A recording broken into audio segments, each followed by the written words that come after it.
So we saw in the previous video that John prophesied that one church would be kept alive for 1,260 years.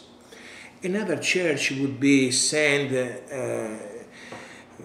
in a place where there are two wings of the great eagle, and she should be nourished for one time, two times, and half a time.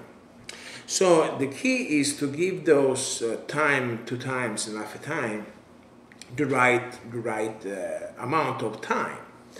And for me, it's 100 years. And so if it's 100 years, it can be 1 year because, like I said, it was 1 year. 1 day is 1 year. Here I talk about time.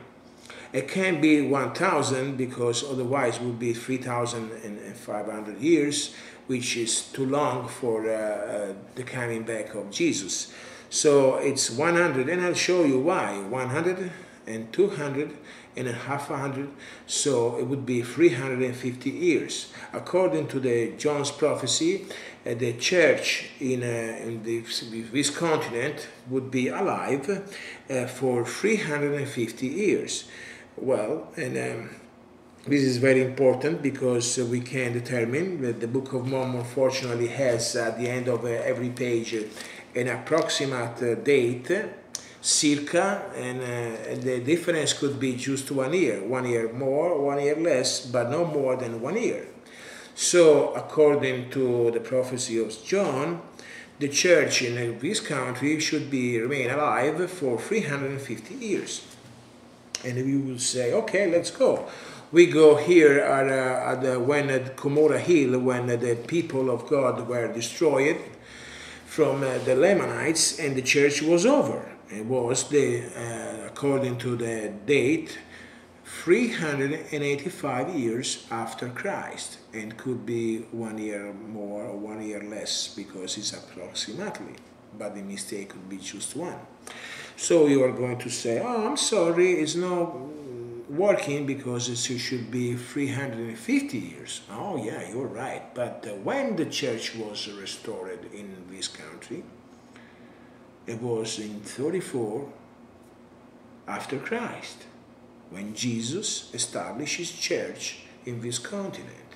He called 12 apostles, like in Israel, and he found his church. So it was in 34 after Christ, and if you add 350, it goes 384.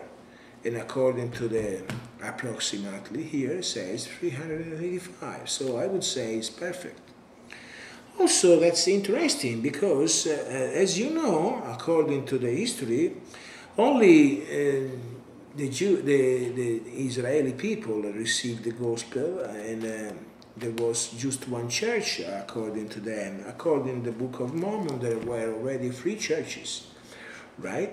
So we see, in fact, if we see here, it says, and the dragon was wroth with the woman, and went to make war with the remnant or her seed, which keep the commandments of God and have testimony of Jesus. So, according to John, there were already 2 different churches. One was untouchable, and one was touchable. And as we know, the Roman Empire was able to destroy the church and cause the apostasy in the European hemisphere, because the church in Israel or in Asia and in Europe was touchable. But it says here that the devil stopped by the sea. The Roman Empire knew nothing about this continent, and it was impossible for him to reach the church here. So he went back to make a war to the remnant. So there was already 2 churches, even according, well, if you consider that the other church talking about 1,250 and 60 years, they are free, like the Book of Mormon says.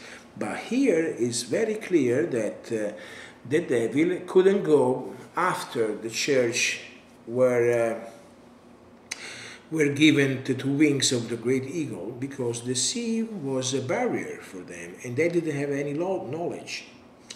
So we know that the Roman Empire was able to destroy the church, okay, and we saw that the 350 years were, according to John prophecy, perfectly fit with the Book of Mormon stories. Okay, let's go ahead now and see what Ezekiel, like I said at the very beginning, Ezekiel was the prophet who wrote more about the Book of Mormon. In Ezekiel chapter 12, verse 1 to 6, it's worth to take a read. The word of the Lord also came unto me, saying, Son of man, thou dwellest in the midst of a rebellious house, which have eyes to see and see not. They have ears to hear and hear not, for they are a rebellious house. Therefore, thou son of man, prepare thee stuff for removing, and remove by day in their sight. And thou shalt remove from thy place to another place in their sight.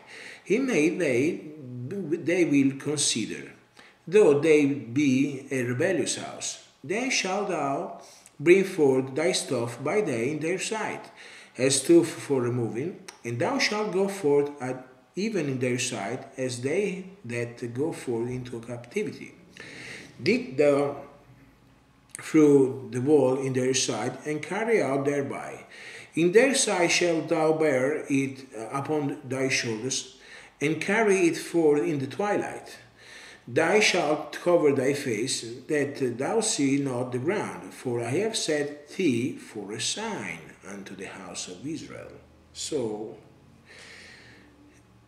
Ezekiel should be a sign. He has to leave his house, and it's like a sign for the house of Israel. I want to discuss this in the next video.